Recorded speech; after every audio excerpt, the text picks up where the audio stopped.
అరే అవులే రాజగోపాల్ రెడ్డి, అదేవిధంగా ఈ అమ్ముడువైనటువంటి మీడియా సంస్థలారా, మోడీ మీడియా సంస్థలారా, చెప్పండి రా చెత్త నా కొడుకులారా, నేను ఏది బీజేపీ బలంగా ఉందని ఓడైతే అంటుండో, బీజేపీ టీఆర్ఎస్కు బలమైన పోటీ అంటుర్రో చూడండి రా చెత్త నా కొడుకులారా. నేను నియోజకవర్గం పేరు చెప్తా, మీరు బీజేపీ క్యాండిడేట్ పేరు చెప్పండి, ఆడ బలమైన క్యాండిడేట్, యాక్టివ్ ఉన్న క్యాండిడేట్ పేరు చెప్పండి. నేను కాంగ్రెస్కి చెప్తా, టీఆర్ఎస్కి చెప్తా, ఆడ బలమైన క్యాండిడేట్. కాంగ్రెస్కి 2-3 ఉన్నారు. ఓకే, 2018 ఎన్నికలలో ఏది బీజేపీ వాడు 1 స్థానంలో గెలిచిండు, 9 స్థానాల్లో సెకండ్ పొజిషన్ వచ్చిండు 119లో. అంటే 109 నియోజకవర్గాల్లో బీజేపీకి డిపాజిట్ రాలే. కాంగ్రెస్ వాడు 99 పోటీ చేస్తే 19 గెలిచిండు. బీజేపీకి 7% ఓట్లు వస్తే కాంగ్రెస్ వానికి 28% ఓట్లు వచ్చినాయి. అర్థమైందా?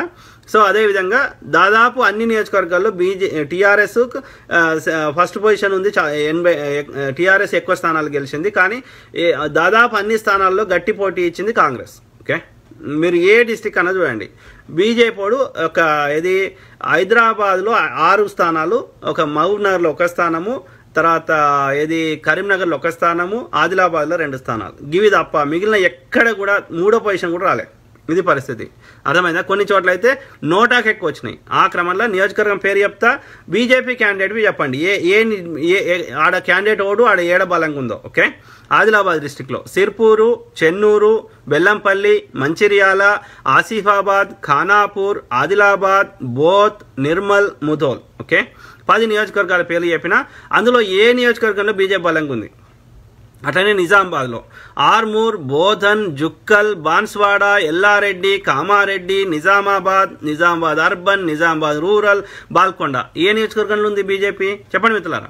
ఓకే, అట్లనే కరీంనగర్లో కోరుట్ల, జగిత్యాల, ధర్మపురి, రామగుండం, మంతని, పెద్దపల్లి, కరీంనగర్, చొప్పదండి, వేములవాడ, సిరిసిల్ల, మానకొండూరు, హుజూరాబాద్, హుస్నాబాద్ ఏ నియోజకవర్గంలో ఉంది బీజేపీ బలంగా చెప్పండి మిత్రులారా. అదేవిధంగా మెదక్ డిస్టిక్లో సిద్దిపేట, మెదక్, నారాయణఖేడ్, అందోల్, నర్సాపూర్, జహీరాబాద్, సంగారెడ్డి, పటాన్చెరు, దుబ్బాక, గజ్వెల్ ఏ నియోజకవర్గంలో ఉంది చెప్పండి మిత్రులారా.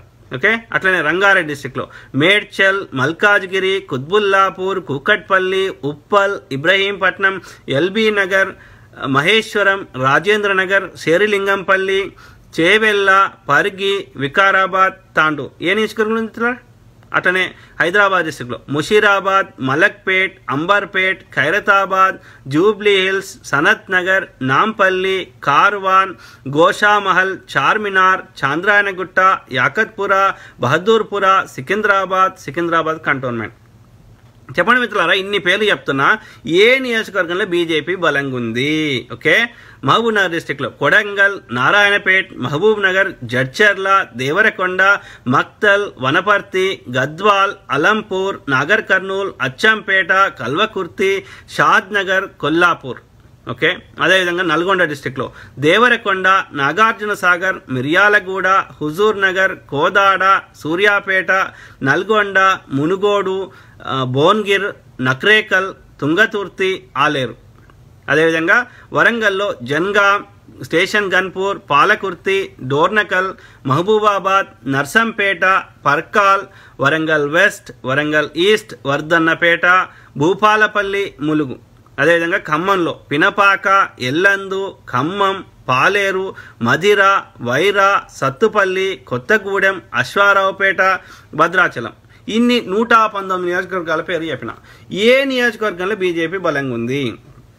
గత ఎన్నికలలో ఆదిలాబాద్లో ఏది 2 స్థానాలు, ఆదిలాబాద్, ముదోల్లో 2 స్థానాల్లో సెకండ్ పొజిషన్ వచ్చింది బీజేపీ. కరీంనగర్లో బండి సంజయ్ కుమార్ సెకండ్ పొజిషన్ వచ్చిండు. తర్వాత రంగారెడ్డి డిస్టిక్లో మల్కాజ్గిరిలో సెకండ్ పొజిషన్ వచ్చిండు బీజేపీ. ఆ తర్వాత ఏది యొక్క హైదరాబాద్లో గోషామహల్ గెలిచిండు. ఆ తర్వాత అంబర్పేట, ఖైరతాబాదు, కార్వాను, చార్మినారు, చాంద్రాయనగుట్ట ఈ 5 స్థానాల్లో సెకండ్ పొజిషన్ వచ్చిండు. మహబూబ్నగర్ డిస్టిక్లో కల్వకుర్తిలో సెకండ్ పొజిషన్ వచ్చిండు. అంటే మొత్తం 10 స్థానాలు, హైదరాబాద్లో 6, డిస్టిక్లలో 4.